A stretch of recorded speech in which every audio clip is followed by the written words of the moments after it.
Welcome to M Squared TechCast. Dan Lohrmann, who's going to talk to us about a topic ripped from the headlines, as they say. Yeah, So, actually, we talked on Friday, and I said, "What do you got for me?" And he said, "Well, I'm going to do a column about the Iowa Caucus app fiasco." And I go, "I think it's very topical." Yeah, very timely. So now I didn't get a chance to read through all your columns. So let's talk about what's your take on all this. Clearly, well, there's a lot of things going on because now that what has happened? Yes. Yes. What else is going on? but they kind of they messed up. So exactly, guys. Thanks so much for having me again, and I really appreciate the opportunity to be on. I mean, this was a perfect storm in Iowa.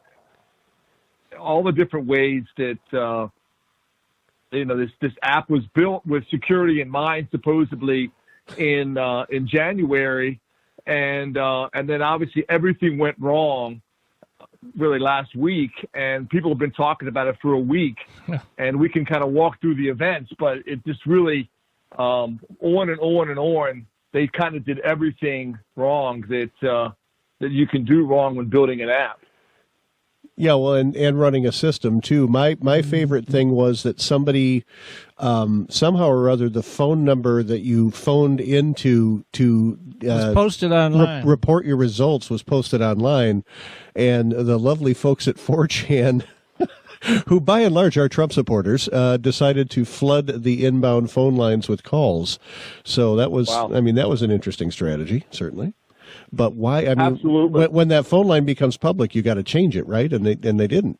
So, yeah, that's certainly the backup procedures that they claimed, that they had were not really working as well. But when you look through all the different steps, for those who maybe don't know the full story, I think everyone probably knows it by now.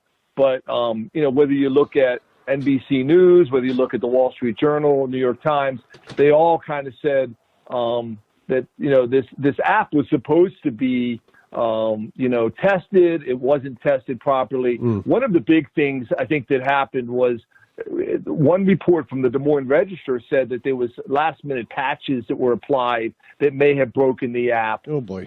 Other people said that there was no training, that the people who were using the app did not actually ever see it till the day of, and only about 25% of the people that were supposed to be using the app were actually using it because they didn't know how to use the app.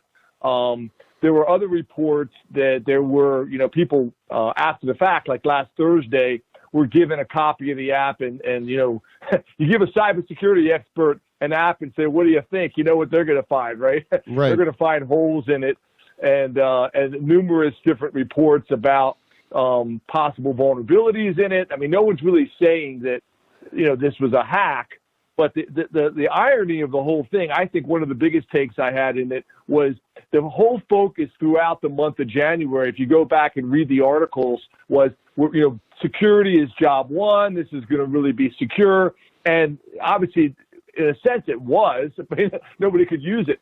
So it was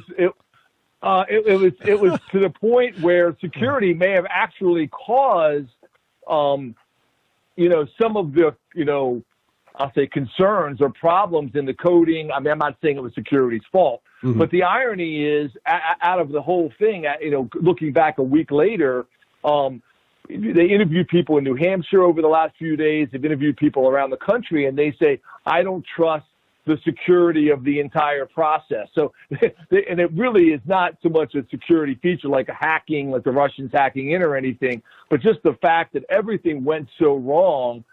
There's a loss in trust and integrity in the entire process. And I think there's a lot of lessons learned. I'm not trying to point fingers at the Democratic Party or, certainly any individual here. That's not my goal, is get into politics at all with this. I think there's a lessons learned for all of us, really building apps, whether it be, the testing that should be happening. You would think of all the different apps. We've been talking about this election for so long, the election problems since 2016, all the different focus on Iowa, all the candidates, all the debates, so much at stake that they would have just gone through and done the proper testing. They would have done the vetting. They would have done the training. This would all be worked out, but it's kind of like, everything went wrong that could possibly go wrong. Yeah, and what strikes me about it is that I don't know what the poll workers are like where you live, Dan, but where I live, they're old. Let's just say they make me look young, Yes. right? Yeah, and so they're going to take this. They're going to take this brand new, untested, complicated app and put it in the hands of 90-year-old poll workers Who don't use apps and probably don't use their smartphones Probably much, probably still other have than to flip call the phones. grandkids, Yeah, right. So that struck me as a recipe for disaster right from the get-go, especially since the training apparently didn't take place. Hey. Well, it was a caucus, Well, too. It wasn't actually, it isn't like casting ballots at a voting, place, poll place. It's a very strange system where the neighbors get together and, hey, who do you like? And then and they sit in little circles to support their guy or gal. And then, I think this may be the last time Iowa leads the way, though, I'll tell you. Yeah, and I said that too. I think that, and you look at the cost, they say it was $60,000 or $63,000 they paid for this. And I think there's a lesson learned there too, guys, is what's the cost of failure? And I think, as I mentioned in the article that I wrote, you can quantify it, when Amazon, an app goes down, or when a big retailer or even like a fast food chain, or they can measure the cost. You can even measure the cost of like a hack or identity theft or whatever it might be.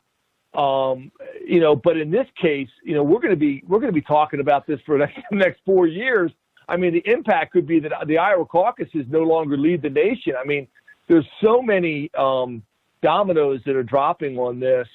And obviously, it's not just the app. I mean, it's the overall process. It's people, process, and technology. So it's all the different things that happened. And, will this impact, I don't know that it's actually going to impact who gets elected or, that kind of thing. But there's some people that were saying it kind of screwed up the entire process of kind of momentum going into New Hampshire and all the things that are going to happen this week. So there's a lot of ramifications and costs that go well beyond, the $63,000 they paid for this app. Yeah. Well, Iowa traditionally has served as a springboard for, candidates to kind of come out of nowhere and do well there. And that sort of happened this time, but there's so many asterisks after the performances in Iowa that it really didn't serve its purpose of sort of winnowing down the field as it usually does. I don't think that's going to happen until Super Tuesday. Yeah. And then you're going to definitely see a drop-off. Then you'll be down to 2, maybe 3. Well, especially since it's the Democrats and you've got two, practically all white rural states, selecting the candidate of a very diverse party. And, so I just think Iowa and New Hampshire were going to be a little bit less. Yeah, they're not really representative of a maybe the little Republican bit less important. side, right. but not the Democrats, certainly. But next after New Hampshire, we've got South Carolina and Nevada, and then Super Tuesday. And Super Tuesday's really early this year. And what's interesting about it is I think California's involved in Super Tuesday this year. I believe so. That's going to be more delegates. And their primary has traditionally been in June after everything's been decided, and this year it's moved up to early March, so it's going to be fun to watch. Yeah, that'll winnow the field down considerably. Yep, and those are good old-fashioned primaries, right? They're not this weird caucus, sit in a circle and pass around hot dish, that or kind whatever. of thing. Exactly. They were passing something around, that's for sure. And they say Nevada's not going to use the caucus app. They have caucuses in Nevada, but they're not going to use the app. So that was one kind of casualty already. But the other thing I think, just to point out beyond the politics and the elections and all the things you guys just said, which I agree with, I think, the big question, and I posed it out there on LinkedIn in the last couple of days, is will this change? Will this be an example? I mean, I don't know that you can have any more high profile of an app launch. And that wasn't supposed to be high profile, but it became that. And there's so many lessons learned here of things not to do. I mean, I guess the question is, will it change behaviors? And everybody was kind of saying online, wishful thinking. This is not going to change. I mean, companies, governments. I mean, again, that's just talking about election apps now. This was kind of a, lightning strikes. But the reality is, there's really mission essential apps being launched every day in the public and private sector, and this is almost a laundry list of things not to do. But things that people should be doing. So will we learn? I really hope this becomes a moment where people pay attention. People who are listening now, elections aside, and says, I'm launching an app for whatever the purpose. Make sure it's well tested. Make sure that there's training, making sure that the security patches are applied, not the day before you're going to go live. And all these different kinds of things that I mentioned in the article. But the skepticism that people will learn any lessons from this. I don't know. What do you guys think? Well, I think there's going to be about 1,000 MBA theses written on this in the years ahead, probably. Yeah, and then what happens not January, but early February, come July, August, I don't know if people are going to really remember that. And it depends on how everything else goes. If we have weird things happening in the other states, then I think people will probably be concerned. But this, anybody in the know knows this was just a bad rollout.